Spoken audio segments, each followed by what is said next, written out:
Bonjour, je vous présente ces deux ouvrages. Sénèque, de la brièveté de la vie, et encore Sénèque, la vie heureuse.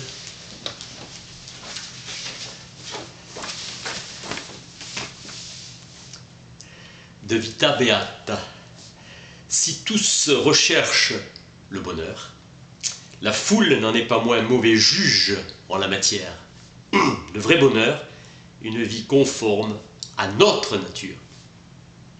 Culte exclusif de la vertu et rejet de la volupté. Vertu et volupté étant incompatibles. Le vrai bonheur réside dans la vertu. L'effort vers la vertu est déjà honorable en soi. Sénèque met sa personnalité hors du débat. Nous guérirons pourvu que nous séparions de la masse. Cherchez ce qu'il y a de mieux à faire, non ce qu'il y a de plus en usage. Le bien de l'âme, c'est à l'âme de le trouver.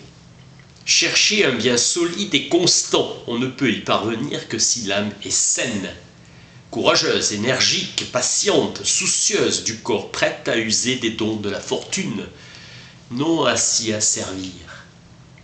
Toute férocité procède de faiblesse, tranquillité, liberté perpétuelle après avoir chassé ce qui nous irrite et nous terrifie.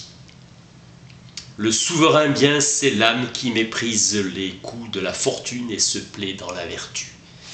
L'homme heureux pratique le bien, se contente de la vertu qui ne se laisse pas briser par les coups de la fortune et pour qui la vraie volupté est le mépris des voluptés.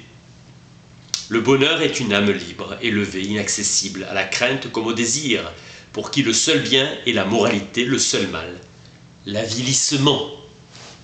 On peut appeler heureux celui qui n'a ni désir ni crainte, grâce à la raison. La vie heureuse a pour fondement immuable la rectitude et la fixité du jugement. Être heureux, c'est avoir un jugement droit. La vertu est élevée, noble, royale, invincible, inlassable. Le souverain bien réside dans le jugement même et dans l'attitude d'une âme parfaite.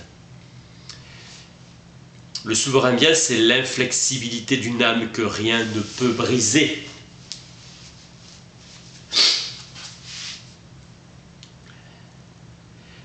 Les voluptés du sage sont calmes, modérées, intérieures et à peine perceptibles.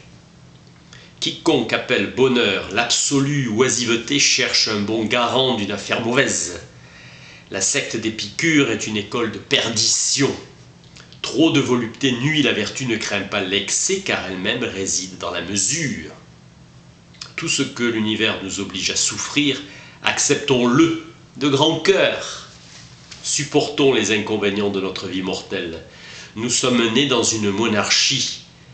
Égal obéir à Dieu ou à la liberté.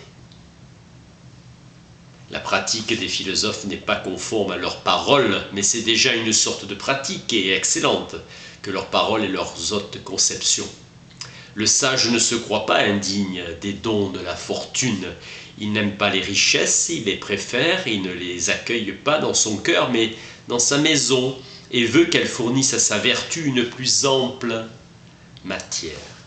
Il préfère jouir d'un corps vigoureux sans ignorer qu'il y a autre chose en lui de plus fort. Les richesses donnent aux sages la même impression joyeuse qu'un navigateur avec les vents favorables.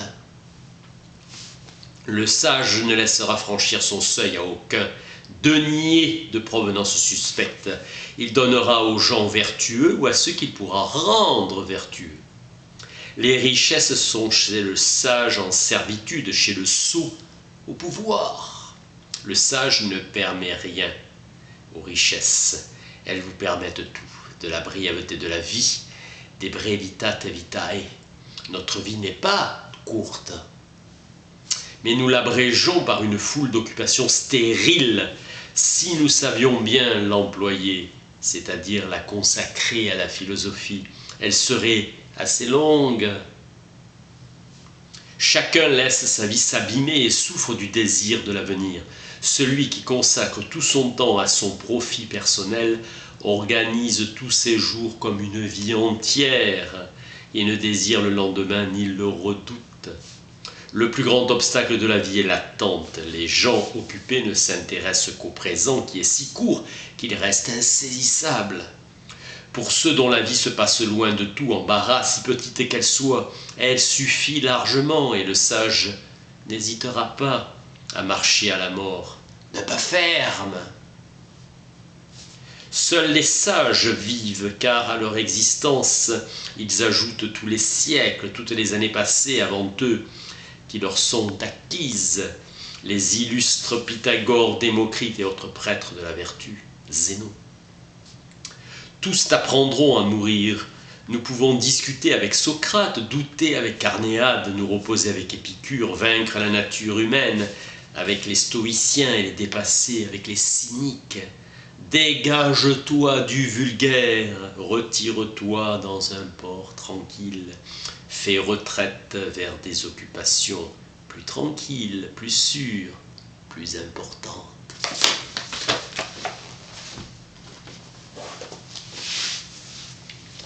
Sénèque de la brièveté de la vie et Sénèque, la vie heureuse. Merci.